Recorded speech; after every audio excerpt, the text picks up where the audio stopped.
নমস্কার বন্ধুরা, আজকে বানাচ্ছি বাসি ভাত দিয়ে ধোসা। তো প্রথমে নিয়েছি এক বাটির মতো ভাত, ছোট একটা বাটির 1 বাটি সুজি আর পরিমাণ মতো টক দই, তিনটে একসাথে দিয়ে দেব। দিয়ে মিক্সিতে এটা পেস্ট করে নেব। দেখো কত সুন্দর একটা স্মুথ পেস্ট হয়ে গেল।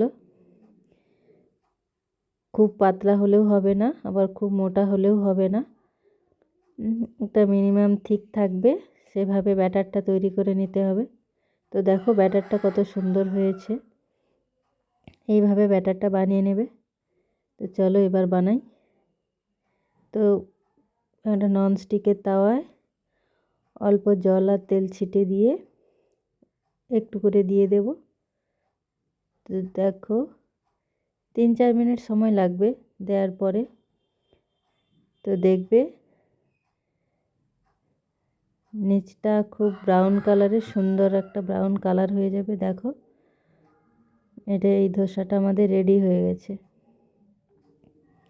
তো এইভাবে তোমরা বাড়িতে বানিয়ে নিতে পারো। আগের দিনের বেঁচে যাওয়া ভাত দিয়ে ধোসা খুব সুন্দর হয়েছে, তাই না? দেখেই বুঝতে পারছো।